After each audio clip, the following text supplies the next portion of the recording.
before. I've always felt that way, but couldn't put words to it, you know? We work well together. We bounce ideas off of each other. I think we get further together. We just do. And like I said, I think we both have different things to bring to the table that complement each other. And I think that we should be doing it together because it's all about collaboration rather than competition. Like in life in general, just collaboration, you know? Working together. We're all in this together, right? Yeah. I think another thing too is we do have a lot of different views and we respect each other. Yes. And we can see, just because we don't agree, it doesn't mean that we don't see where the other person's coming from. Like, I can see how you got there. I can see why you feel that way. It's just, I don't feel that way. Yep. And that's fine. And I actually think we like that about each other. I think you have to have that, like not just have people in life around you that are yes men. Yeah, absolutely. You know? Where does that get you? I think people that are going to challenge you to think a little bit differently. Maybe just shift your perspective when you need to.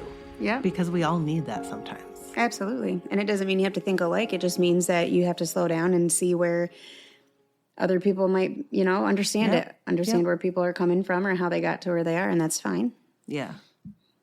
Yeah. It's good, actually. I think it's awesome. I think it's really necessary in life. And I think it's something like relationships. I'm very excited to announce that instead of being a guest on the Foundations podcast, as we've done in the past, Britt Kelso and myself, Carrie Woodcock, have decided that we're better together. So what used to be the Foundations podcast is now the Complete Wellness podcast. So stick around and join us as we take heartfelt, deep dives into every aspect of wellness, mind, body, and spirit. From nutrition and stress relief to meditation and self-discovery, this is your place to learn, grow, and feel supported in creating a balanced, fulfilling life.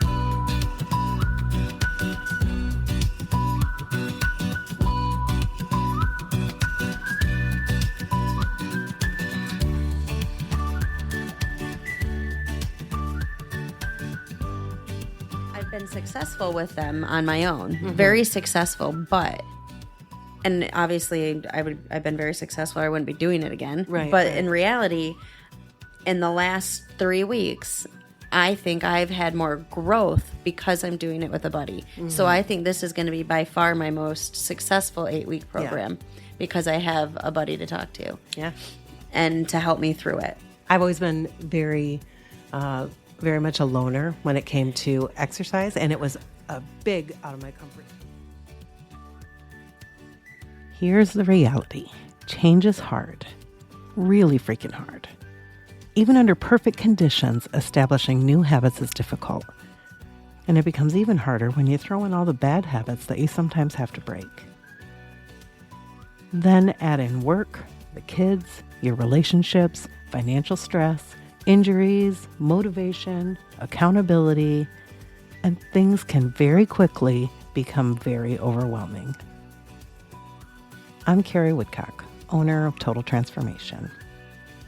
Over 15 years ago, I began my career in the health and wellness industry. I started out as a personal trainer and fitness instructor, but gradually realized that my calling was helping people in a more holistic and personal way. I founded Total Transformation in 2013, initially offering life coaching and personal training services. However, as I dove deeper into the industry, I expanded my approach to encompass mental well-being, nutrition, and overall life balance. And recently, I became a national board-certified health and wellness coach and published Foundations, a program aimed at guiding people to live a more balanced and fulfilling life.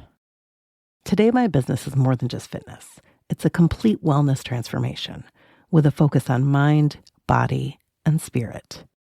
I combine my expertise in physical health with mental and emotional well-being, helping clients navigate all aspects of their lives. And the reason that I've devoted so much time to my education was to learn everything that I could take in to be a better coach for you. On that note, I want to dive into the podcast that I have for you today.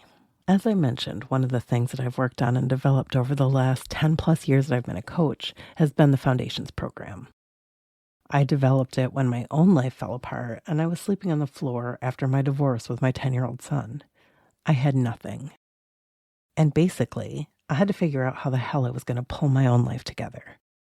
Foundations ended up being the result of that. It's a program that's not just about physical wellness. It encompasses all the facets of your life: emotional, occupational, financial, environmental, social, intellectual, spiritual, and yes, physical. And it helps you to find the balance between them all that works for you. It's a program where you set long-term goals and then learn to break them down into small, manageable goals.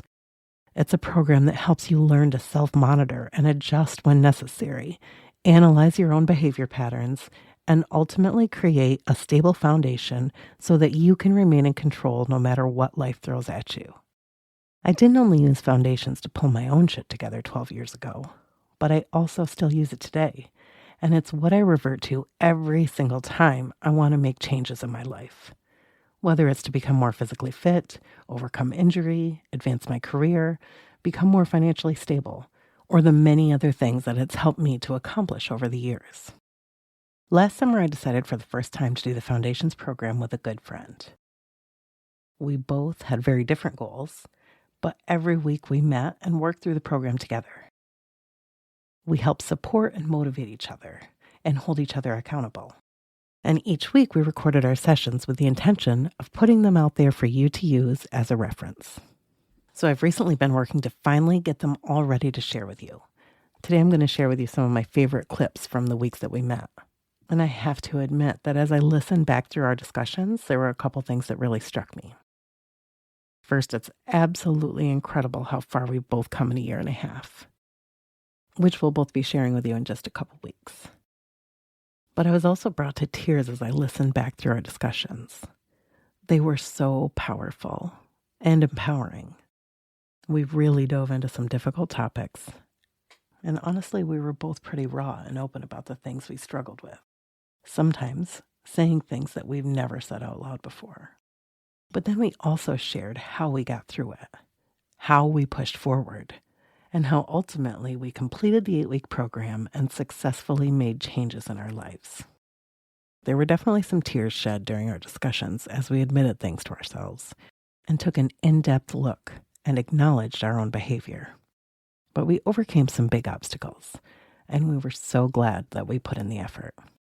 Some of the topics that you can expect to hear about as you listen to our discussions about working through the program are having unrealistic expectations, balancing your routine with a full life, with work, with kids, with spouses, how to break big goals down into smaller action steps that you can take, advocating for your own health, trusting your body and your intuition, treating the root cause with healthy behavior rather than medicine, increasing the intensity of your routine, nutrition, modifying rather than quitting, the importance of your support network, modifying activities when you're injured, trying some natural remedies, advancing your professional development, balancing the masculine energy and the feminine energy that we all have inside of us, or the being and the doing energy, stepping on the scale versus not stepping on the scale,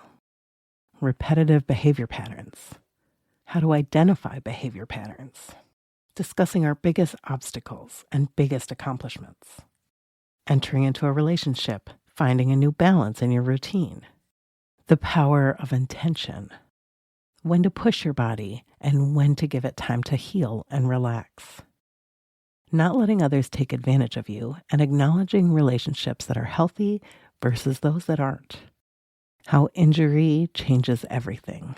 And sometimes you have to totally revamp your program and set completely new goals, and how to handle it when the coping skills that you've developed are not accessible anymore. Insecurity and worrying about how others perceive you, trusting people and letting them in, the importance of open and honest communication, identifying the habits that help you to create a stable foundation. And that's just a little taste of what you can expect. Looking back after a year and a half, there's so much more that I can't wait to share. So this week, we're going to start with some of our favorite clips from our discussions from last summer. And then eventually, I'll be putting out our weekly meetings in their entirety for you to use as a resource. Today's podcast will give you an idea of what to expect in the upcoming episodes, but it will also give you a good idea of the discussions that you could expect to hear if you decided to give the weekly Wednesday night workshops a try. So on that note, let's jump into some of my favorite clips from my discussions with Britt. So the first group of clips that you're going to hear are all based around some of our discussions that we had as we began the Foundations program. Some of the things that we talked through as we were getting our program set up. Establishing long and short-term goals, modifying them when necessary, especially when we set unrealistic expectations for ourselves. Deciding what it was that we really wanted to accomplish, and identify our whys, why we were there, and what was motivating us to make some changes in our lives, and all of the challenges that we came up against as we were getting started. I reflected that I need to have a plan in place for my little goals, or I'm not going to hit them. So being prepared is 90% of the battle for me, at least. If I have the meals in the fridge on Sunday night, I'm going to eat them the whole week because I'm not going to waste it, right? If I have the routine written down and next to my bed, I'm going to follow it. Yeah. But if I'm just going by the cuff of my, I'm not going to do it. So I wrote down below meals ahead, water measured out. So water was like, I'm really good at drinking my water, but part of like the plan that made that good was like quite a few 8-week plans ago. And I would take water bottles and set them out. Like I know I need to drink 8 of these water bottles at 12 ounces to reach my water goal today.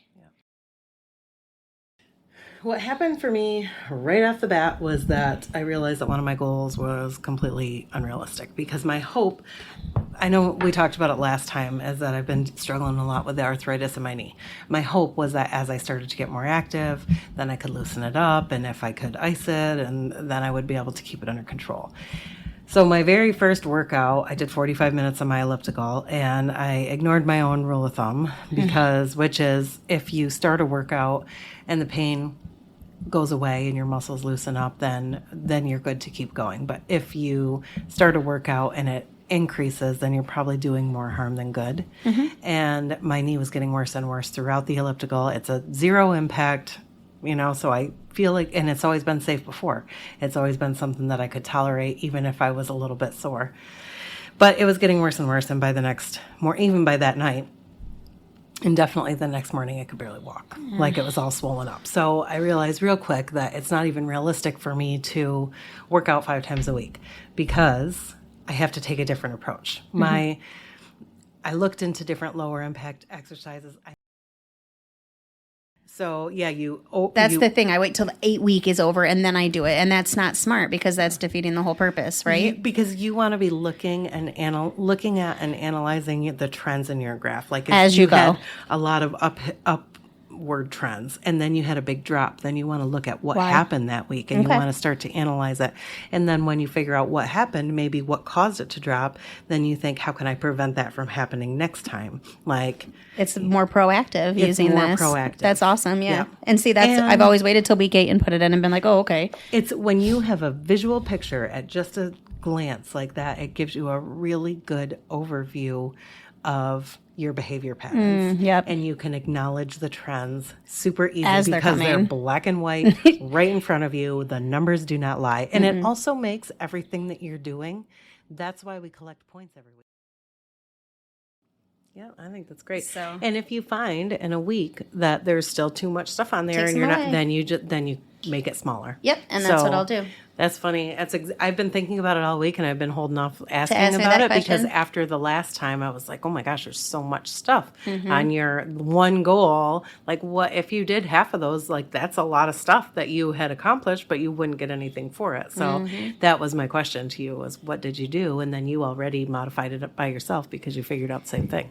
Yeah, and that's hard for me because not many people listen. I guess some people listening would know me, but you know me well enough to know I'm an all or nothing type of person. Like it's all in.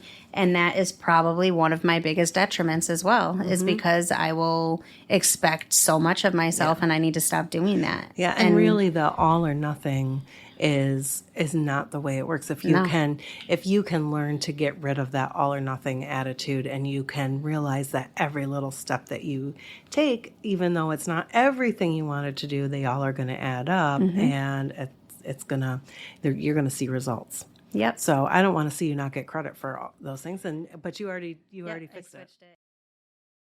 Hitting my routine. I'm not hitting my routine. I know that I'm not hitting it, but I've adjusted it, and I'm going to keep adjusting it until I do hit it. And then it's kind of like that downward slope so that you can come upwards. And I think a lot of people get frustrated when, you have 2 weeks in a row that you've missed something and then they just stop even trying. Don't try. Don't quit. Yeah. Just keep adjusting until you get it. And that's something I've learned with this program over the last year and a half of doing it. And also, like, I was feeling really frustrated at the end of the weekend, but when I actually added everything up and looked at my graph, what I realized is I'm still higher than I was my first week. I am still making progress. But if I hadn't done that, then I would have left that week feeling really shitty, like I completely fell off, and I would have been tempted to quit. And probably, I think 2 or 3 times already in the first 3 weeks, if it hadn't been for you and I doing this together, then I probably wouldn't have gotten this far in it, because there were times when, like, doing it with a buddy, I can't even.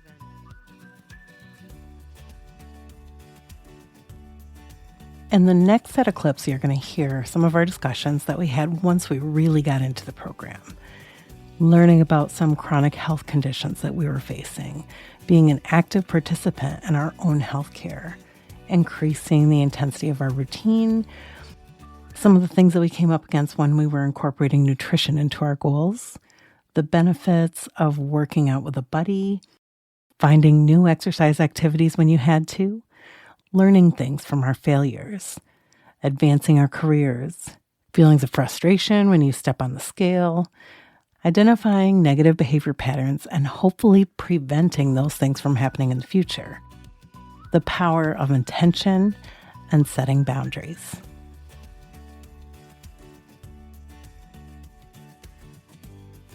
Not having them there every day. And like that first year was pretty rough for me. I remember. There was a lot of ups and downs, and there were great days where I felt like I had all of this free time and I could do so much, and then I'm like, but I'm too sad to do anything. So I remember. So I don't know. And there's days where I want to pull my hair out because there's just so friggin' much, and I'm like, I can't even get myself water today because I can't. Every time I fill up my glass, somebody friggin' needs something, and then you just, but the reality of it is that's life, right? And you got to figure out ways to maneuver it and make it work for you. And you say, enjoy it while you can, because I'm trying, it'll be gone and stuff like that. And I think you do a really good job of being grateful for every moment anyway. Just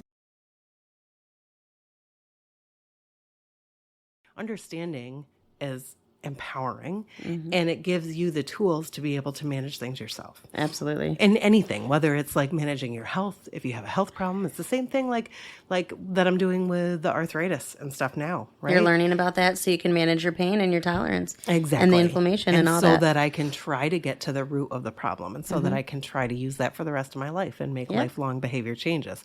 So it's like you have to learn about whatever health condition you're facing. Like if somebody out there is struggling with diabetes, like you should learn all about that. And you should learn about every little thing that you could do to manage that by yourself. And don't just go to a doctor's office and take a pill and be done with it. Take a pill and be done with it, and accept what they tell you.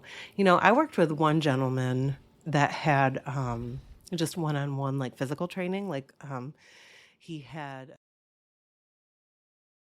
it's great. I think that his doctor was wonderful. His cancer doctor was wonderful, but you also have a knowledge of your body, and intuitively what feels right and what feels wrong. And I believe in that like so much. And if you have a condition, and like my advice for anybody out there is anything that you're suffering with, like take in as much knowledge as you can about it, because there might be little things that you can do that would relieve some symptoms and that would treat the root instead of the symptom Instead of itself. a Band-Aid, yeah. Yeah, instead of a pill or whatever, Yeah. Like if I hadn't started doing that, I wouldn't be going and buying ginger root and shredding it. I mean, I would never I'm have. so glad that you Yeah, mentioned I it wouldn't and be you started doing digging into it. Yeah, and I do feel, so I overdid it the first time I walked, but it was a timeout walking and I made it 3 miles. Yeah. And I went too far and I was sore afterwards, but I didn't hurt during it. And it's certainly better than I was 3 weeks ago. Yeah, the I'm elliptical still was sore. difficult a few weeks ago, to be fair, right? And it still is, but I'm able to do it more often. I've been able to increase my resistance, and I also have been working on increasing my time. So I go 45 minutes minimum, and at first I try to just stick to 45 minutes because I'm so scared that I'm going to overdo it because I obviously You've been have a overdoing tendency it. to do that. You get all excited, and then I feel like I can do what I used to do, and I can't. So, but I've been increasing just by a minute every day, every time. So it's like, and it doesn't seem like a lot, but over the course of 4 weeks, that's 28 days. That's 28 minutes longer that you're going each time. And then that also gives me the opportunity to up my resistance a little bit, work a little bit harder. And then I have like those extra credit points are most calories burned and farthest. So it gives me an opportunity to make up for maybe something goals that I didn't and to push myself a little bit harder. And then I start to be more aware of the effort that I'm not just on there for a certain amount of time, but I start to pay more attention to the effort that I'm putting in. Gotcha. And so like when I did it last night or the night before, I did like an interval thing. And so I upped my base resistance for the whole thing, but then for a period of like 7 minutes in the middle, I upped it another one. And then I dropped back down, and then I realized that I still felt pretty good. So I went back up and did another 3 minutes at the higher level and then dropped back down. And that's the first time I've been able to implement like interval training of any sort. But that's a great way to improve your endurance, your strength, your cardiovascular, like all of that. Push yourself, back off. Like interval training is one of the best trainings out there to improve all around your performance when you're starting to work on performance. And that's what the HIIT training that everybody is so crazy about, that's what that is. It's high intensity interval training. So that's what the whole HIIT revolution really over the past, it's been a while, 5 to 10 years.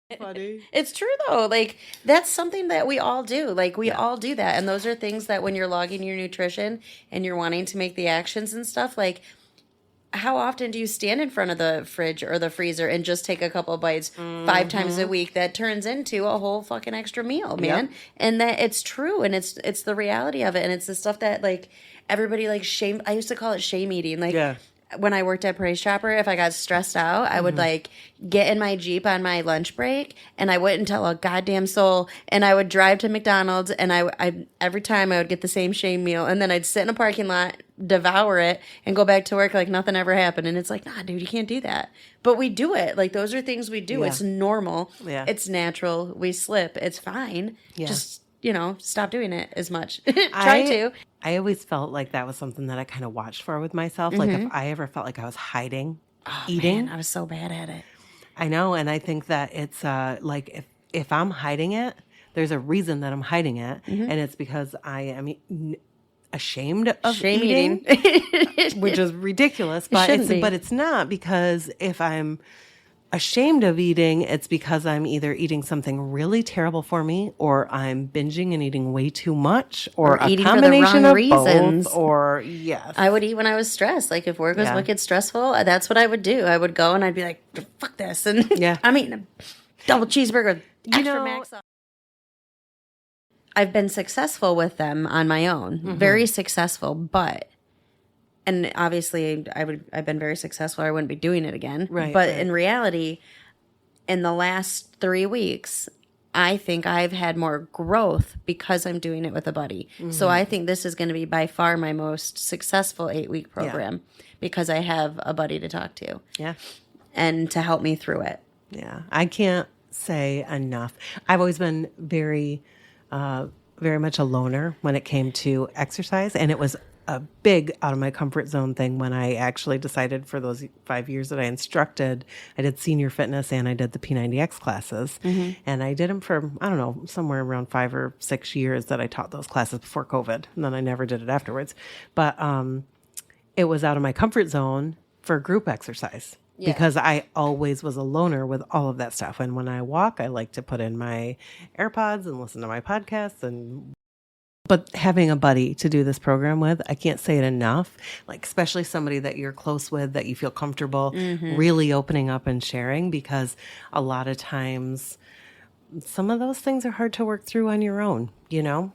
Yeah. And some things you don't want to say out loud. And if you have somebody that you can say them out loud and feel comfortable saying them out loud, then it just really helps you acknowledge some of the things that you might not be acknowledging, and also not feel alone. Like I never would have had the discussion about eating not out in the open or whatever, or hiding it or shaming. I never, ever have had that discussion with anybody, but I think that it would be really surprising to see how many people struggle with that. I don't think you would be able to find one person that hasn't at some point in their life eaten food and not ever. And I was able to get my bike into the shop this week. I don't have it back yet, but I do think that I'm at a point where I can get back out on my road bike, and the guy's fixing it. I am hoping to have it back by the weekend. So then that I'm hoping will help me get more exercise, but it'll also help my mental clarity, because I like to get outside in the summer, and I'm just really, really missing that. So I'm hoping that the combination of all of those things might be a good thing. I think it already has shown you it's a good thing. Yeah. So definitely. I think it'll only get better. Yeah. So I think that is it. I did go down in that number. So can I say one thing? Yeah. When you fail, you're not always failing, right? Yeah. So yes, you're failing, but that actually showed you that it is working, because the lack of it showed you the complete reverse, right? Exactly. So while it sucks and you're going to be down on yourself and be like, what the fuck, dude? Like I didn't do it for a whole fucking week because I was lazy. But at the same point, now you know for sure it worked. It wasn't like a placebo effect, because you didn't do it and it came right back. Yep. In the same amount of time that you were able to get rid of it. Yep. Or, support it. So absolutely, while we fail, it sucks. But at the same point, if you learn something from it, then is it really a failure? Yeah, and it's showing me that it's worth investing the time. Absolutely. Now you know for sure that it's worth it for you. Yeah. So let's go through our evaluation if you're ready for that. Yeah. Oh, wait, I think I didn't really say my greatest accomplishment. You did not. So my greatest accomplishment is absolutely my professional development. I have been at a standstill in some ways professionally, and I feel like I think I told you this just this morning. I feel like when something comes up that makes me unhappy, or I feel like I need to rethink some things, it always lights a fire under me. Nothing lights a fire under me more than that. And I'm like, I know I've worked really hard. I know I have an amazing program. I know that I have like all of these things that I've worked towards, and I just need to push a little bit harder to make that next jump. And sometimes it takes... Everything happens for a reason, right? Almost like you need a disappointment or a letdown in order to just like refocus. Yeah. Yeah. Get that spark. Throw a little gas on the fire, man. Exactly. The sparks were there. Yep. Just the wood's prepared. You're ready to go. And I also am a firm believer that sometimes that stuff has to sit, and you have to rest. Absolutely. And you have to take a breather, because you can't do all of the thing, like you can't work all the time. You can't push all the time without any kind of just being, And I told you I was reading. You've taught me that over the last couple of years, because I was always 100%. You're like, no, Brittany, stop. You have do to that. take a breather sometimes for a lot of different reasons, physically, mentally, emotionally, like all of those things. You have to be able to. It's funny. So I told you I was reading that Law of Balance book. They talk about, the masculine and feminine energy, and your masculine energy is like the doing part and the task oriented and all of those things. And then your feminine energy is more intuitive, and it's embodying like the ability to just be. So it's funny, like this book is about balancing both of those energies, whether you're male or female. It doesn't have anything to do with being male or female, but it's to find a balance of those types of energies within yourself. And that is how I see that, right? Like there are so many things about what I do and working on my own business and things like that. There's a lot of task-oriented things. There's a lot of things where I'm driven and career-driven, and I have a lot of that energy. But then I also feel like for a while I kind of lost some of that feminine energy because I was working so hard. And I think that I needed to get back in touch with that. So even though I haven't done a lot of that over the last 8 months, I think that I needed that because I need to find the balance. And I was going too much in a masculine energy direction. I was forgetting that some of those other things. Mm-hmm. So now I feel like there's a much better balance in that, but it's interesting to read about it. Anyway, it sounds pretty interesting. My biggest challenges are just the physical challenge of hurting and trying to find the right balance that's going to make me get out there and exercise. And I also did realize that I really wanted to not step on the scale because I have those, I think I said that last week too. Like I just have a couple things that I have to get figured out, and the scale just frustrates me. And I know that I'm working to figure those things out. So I don't want to disappoint myself and then fall off because I'm mad and pissed off, even though I'm taking action. I am taking action. So the number on the scale is just going to have to wait. And it's so hard, right? Like, it is. I know everybody has that. Even my husband, he's like, gets up Yeah. and but you still have that feeling. Mm-hmm. It's weird. Yeah. All right. So now let's go to our 4-week evaluation. Yeah. I wanted to jump in because we talked a little bit at the end of that week and how frustrated you were about it. Mm-hmm. And then I wanted to bring it up that it was right exactly at the same time that you were just as frustrated the very first time that you did the program. Yes. And it was like a year and a half ago, year ago, yeah. You were at the 4-week evaluation, mm-hmm. and you were in the 5th week, at the beginning of the 5th week, and you hadn't done your evaluation, and you were feeling really frustrated. And so we jumped in the car. We went to Watertown, right? Yeah, we were going to get pedicures, go to dinner. And then you were filling out the 4-week evaluation. We talked it through and did it on the way down there. And then you had your goals set up for the 5th week by the time we were done. Yep. And so I thought that it was, first of all, worth mentioning because this is like one of the benefits to using that graph and using it on a weekly basis, because this is how you identify patterns in your behavior. Yep. So basically you have the different programs that you've done over the past year. If you went back and looked at those, you could see how many times in your 5th week that starts to deteriorate for some reason. And if you have made little notes and made it into a timeline, then you start to see what was going on in those weeks. And maybe you can start to identify why it is that this is happening, and then therefore plan for it. Yep. So then you're seeing it and you're acknowledging it and you're recognizing it earlier, which allows for you to modify mm-hmm.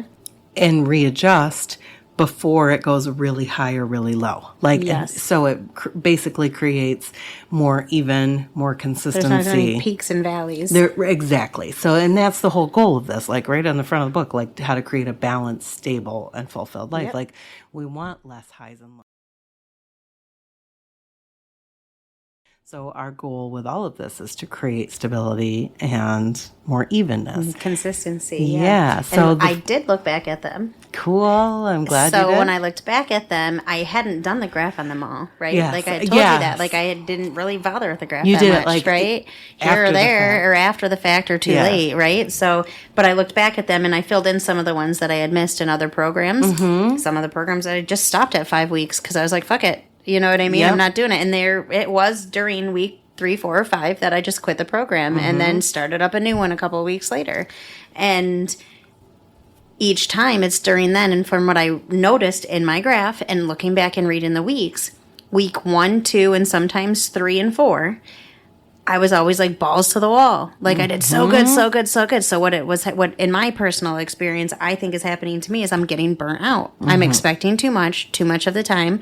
100% of the time, and it's not fucking realistic. Because what's going to happen is I'm going to go from 100% of the time for 3 to 4 weeks, and then I'm so fucking burnt out, I'm at like 15% on week 5, or going into week 5 because I'm so depleted. And I also think that this all or nothing attitude that you feel like you expect so much out of yourself that if you don't complete all of those, then you get so disappointed. I get pissed at myself. And pissed at yourself. Yeah, and then I self-sabotage the shit out of things. Yeah. And make excuses for things. Like, I did this so well, so fuck it, I cannot do it this week. And that's not getting consistency. That's so hard for me to understand and get. I think it's a hard thing for a lot of people. I feel like there was a lot of years before I was able to try to shift that mentality a little bit about myself and realize I think we had both gotten there. Like we had reevaluated and we'd made some new plans, and I started the compresses again, and I got to the gym. And, did all that stuff. We did, but we talked a little bit through that. But on Monday, we held each other accountable. Yes, we said. We both said to each other, I said to you, you make sure you get that compress on, and I said and I'll go to the gym tonight. And I will make sure I go to the gym tonight. Yep. Like even if that's the only thing we do today, that is the only thing we do today, and we need to make sure we do it. And we did. We both held up our end of the deal, and I don't think I would have if it was just a promise to me. And that's something that probably in the future in another 8-week program that I need to focus on is holding promises to myself. And we just talked about that yesterday at the jail. Well, I think it's fucking Trusting yourself. awesome that you just identified what is going on in that 5th week for you. Yeah, it's or, true. Like between the 4th and 5th week, and what's happening over and over again. And you are the type of person that has so much energy, and like you push forward so much and expect so much, and you have lots of things on your list that you expect yourself to accomplish. I mean, you have really high expectations, and I need to lower the bar a little bit. And you need to be realistic about what not that you're not capable of it, but also you don't want to not enjoy life either. It's got to fit in to your...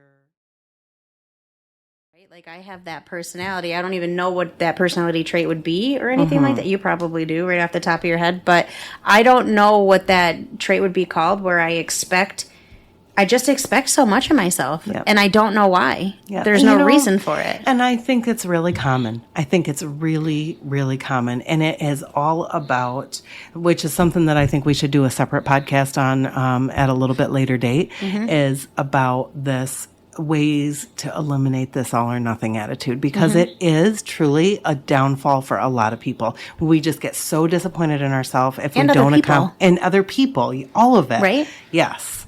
Yeah. So I think that that we should definitely talk about that more in depth, because there's way more to that topic. And like 27 podcasts on the side that we're going to have to do. But anyways, So. Yes, that's for sure. But so, so there's your biggest accomplishment. Yeah, that's huge. Yeah. I think that's a huge accomplishment. That's a big right progress there, for me. recognizing that right now in that moment is huge, because it gives you the power to know that that's coming up every time that you do a 4 or 5.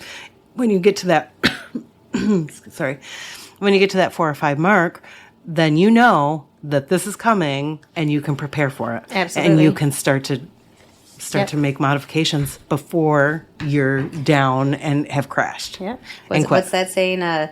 First, the only way to fix a problem is recognizing you have a problem. Yeah. Right? It's like the first you have step. to recognize it, you know, and that's in anything in life. It's in anything. It's literally the whole reason why I believe that it's important to keep track of that, to plot the points, and to be able to compare your behavior patterns. This is why I say that this is like a behavior change experiment with your behavior as the data that you're collecting. Yep. Because now you can go back and compare them over and over and over again. And what you have truly is, the more times you do it, the more data you have to be able to see. And if you didn't see it at a picture where it drops every 5th week, And you might not realize it. You probably not realize wouldn't. It. But in a picture, you glance at that. If you had 8-week programs, like 4 of them set up, and every week 5 was crashing down, you need to look at that and you just say, what is going on? Because something is going on, right? Yeah, because the 5th week isn't always during a holiday. It isn't always during a stressful time in your life. It isn't always when you got sick. It's not. But it is always in the 5th week of the program. But it is always in that ballpark for me. So, and in the prior ones, like, you will see notes where I said it was Memorial Day week. Yeah. Okay. So biggest obstacles, that's easy because mine have been the same every freaking week. It's been adjusting to a new weekend routine, which is really allowing somebody else into my life and not just having my own thing, and being able to just be a little bit without losing all of my checklists that I did for however many years. That's so hard, right? Know? When you've only had your schedule and your son's schedule to manage for a decade or more, like, all of a sudden you have somebody else's schedule and somebody else's wants, needs, and goals combined. So that's huge. Like, that's really huge when you think about it. And the reality of it is that we're far enough apart that we travel for the weekend. Yes. So that means that we're maintaining 2 households. So not only am I working full time during the week, teaching lessons at night, and then if I'm gone on a weekend, like, when am I even going to mow my fucking lawn? Like, you know what I mean? Like, I have to figure out a plan about maintenance of my house. I don't have any flowers planted. It's June, like, there's not flowers. I do, and but I can't be both places at once. No. And he has a big property to maintain there. So how do we go back and forth and balance that? And we try to help each other. Like, he helps with whatever I need when we come here. But it's still a lot. Both of us have properties that are in the country and have a lot to manage. It's a lot of maintenance. It's a lot of maintenance. And you're both single, right? So it's not like you have kids there that can do the job while you're gone. Hey, mow the lawn or whatever. But our kids are, like, my son's about to be 20. His are right around the same age. My biggest obstacle is trusting myself, right? And I kind of came to the realization yesterday, talking to about 12 other people and explaining trusting yourself and understanding it. It kind of clicked. It didn't kind of. It 100% clicked yesterday. I don't trust myself. And I don't trust myself because I don't do the little things that I'm supposed to do. So how in the world am I supposed to trust myself to do the big things, right? Like, if I say to myself when I go to bed, if I set the alarm, Alexa, set the alarm for 5:45 a.m. and I tell myself I'm going to get up and I'm going to go to the gym, right? At 5:45, when I say, I don't want to go, I'll go after work. Alexa, cancel alarm, set alarm for 7 a.m., right? Yeah, it's minuscule and it's stupid and it's not that big of a deal because I'm still going to go to the gym and I'm still going to do all those things. But I am telling myself that I'm not going to follow through on the little things. So why in the world am I going to follow through on those big goals? Right? It's no different. Like, if you're in a relationship with somebody and they say they're going to call you at 3 o'clock in the afternoon and then they don't call you till 7 o'clock at night, you're not going to trust them on the big shit. They didn't follow through on the little shit. Right? And I don't trust myself. I don't trust myself because I don't follow through on the little things because I put everybody else first, and I'm exhausted because I stay up until 1 o'clock in the morning waiting to say goodnight or whatever have you. And it's my own fault. It's nobody else's fault but my own. And we talked a little bit earlier today about this. It's another topic that I want to dive into on a different podcast. But when I first did this program, and somewhere along the line I stopped doing it, or making it a part of the program, and I might actually implement that back in one of these days. But at the very beginning, I had these things that I wrote that I called intention statements, because your intentions are everything. And it was something that I looked at every day. Sometimes I wrote it out and put it on my freaking wall so that I had to stare at it every day. And really what that was everyone was, I am willing to, or I will do this. Like, one of them was, I am willing to sacrifice instant gratification for long-term happiness. Like, to remind myself of that every day and to not fall victim to those little things that make you feel better. And then one of mine was very similar to yours, was the relationship thing. And it was, I can't remember exactly how I worded it. Something about reciprocal relationships. I will invest in reciprocal relationships. Yes. In every relationship that I have. It doesn't mean that it always has to be 50-50, but all it means is that to invest in relationships, with people that you know would invest back in you, right? And on the days that I am only 10 and I need to lean on somebody else for the other 90%, then that's okay. Like, but I would do the same for because you. I could lean on you as well. Yes. Which I think that we have a wonderful way that we do that, I think we balance extremely well. Yes. But for a long time, I didn't. And I gave more than I should, which is exactly what you're talking about. And then what it does is it leaves you empty because you only have so much to give without filling yourself back up. And my cup's always fucking like got a drip in it. You know what I mean? And it's one I squeezed out of the rag that I already cleaned everybody else's shit with. Yeah. And it's terrible. And when you were just saying that, I was thinking like in my head, like, how did I get here? Like, how did I get to the point where like I'm doing so much, right? For so little. And then I was thinking I might cry. I'm not a crier. But I might cry right now. So when my papa was really close to me. And when I was younger, I remember him telling me he was a farmer and all that stuff. And he taught me, I think I've said this to you before. I know I've said it to some other people at work, but you work for what you're worth, not for what you are paid. So if you want to make, $20 an hour back then you work for $20 an hour, even though you only make $7 an hour, right? So I was always taught to give more than what I get in order to get more than what I have. I was taught that at a young age, like on a farm fucking throwing hay bales, picking rocks. You know what I mean? Like young, like 8, 9. And I think I just realized why I do it. Because I was kind of taught that, by the one person that I've really always looked up to and leaned on. Yeah. Jeez Louise. That's why these conversations are important, and that's why these evaluation questions are important, because when you think about things in that perspective, you start to realize things that you maybe didn't realize before. Yeah. And just having this communication and being asked the questions that we're trying to answer right now, I never, ever come out of something like this, even every week, just the biggest accomplishments and challenges. Like I just make realizations. You learn shit about yourself and your traits and your fucking action, like everything. Everything. I don't think I ever would have connected that. I'm 38 years old. It's been 30 years. Yep. Like, and that's in relationships too. It's at work. Like, if you continue to treat someone the way you want to be treated, eventually they will treat you that way. That's not fucking true. Yeah. That's not true. Jeez Louise, we got to have a whole one on that too.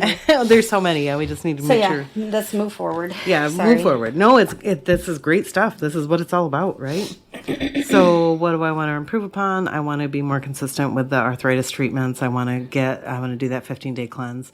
I want to keep working on professional development. Yes. Extremely painful from chest and leg day. Sure. So I'm taking a page from Carrie Woodcock's book and listening to my body, and truly, and letting especially it rest. with lifting weights, like your and that's muscles what I do. Have to have recuperation time. And your muscles, when you build muscles, I've said it a million times and you already know it, I'm sure, but like your muscles tear and then they rebuild. Yep, and that's what happens. And if you don't do that over time, no matter how young you are and no matter what you're doing, if you don't allow your body to heal, then you're going to have overuse injuries. You're going to. Yep. I was always a big advocate when I was teaching fitness classes. Like some of the people that were younger, they would jump from class to class and they'd come to my class, which is an intensive strength training class. And then the next day they'd go someplace else and do a different class. And they could do it when they're 20 some years old.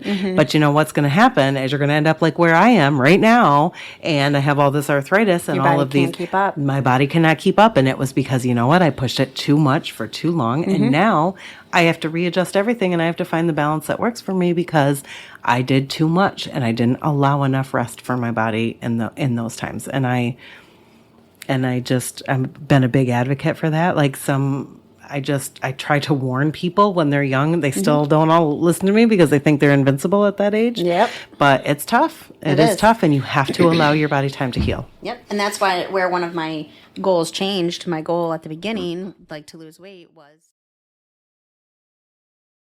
I was irritated because I felt like I was being used and abused, and that's bullshit. And I'm not going to be used and abused anymore. But I need to take action to not be used and abused, and I need to put my foot down in a respectful way and freaking the fuck out as in the right way. So I knew I would. You need to acknowledge the relationships that are becoming more, dominant in your life that are healthy relationships, and you have those need to too. Invest in those. I do, and that's something you asked me this morning. I said I feel like I'm the common denominator, like things that I am, right? And it's the same shit, just with a different face and a different environment. In reality, it's the same shit, and I felt pretty shitty this morning. And normally we don't talk about our weeks prior, but I think you could tell I kind of needed it, both needed it this morning. Yeah, we did. And you said, well, you have healthy relationships. So while you might be the common denominator, it's not the common denominator with everyone. And that kind of made me think, and this again, the fucking buddy system, I wouldn't have thought of that. I wouldn't have thought, like, I have a wicked healthy relationship with you. Super healthy. Super comfortable. And I have it with a couple other people as well, like Ada. Like, I have phenomenal relationships with her, and I have other relationships that are good some days, but they're also real bad other days, and I don't trust the relationship. You know what I mean? And so that's the reality of it. Yeah. And I got to pay attention to them and stop investing into certain ones. I got to take a page from my book that I tell people all the time. You can always love somebody, but sometimes it needs to be from a distance. Yeah. And that's okay. There's nothing wrong with that. Yeah.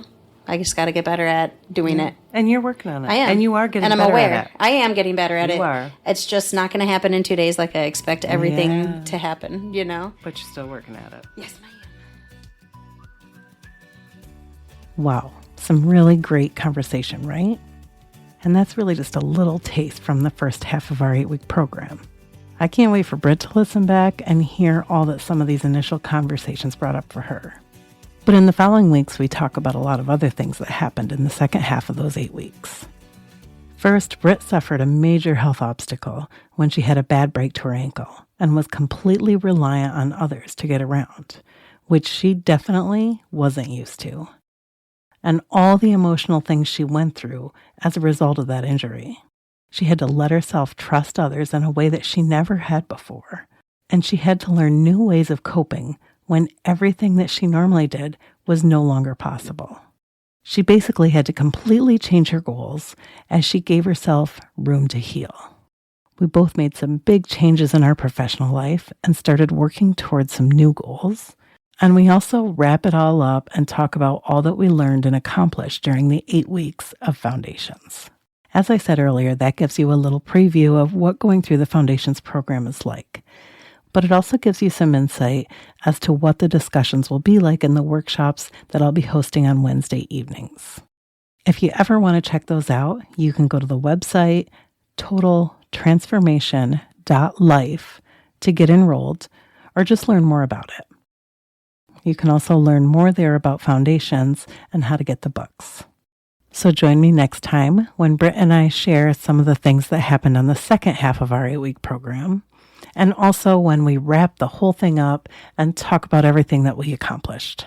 And in a couple weeks, I'm going to revisit all of this with Brittany, and then we're going to share where we both are a year and a half later, all of the changes that have happened in our life.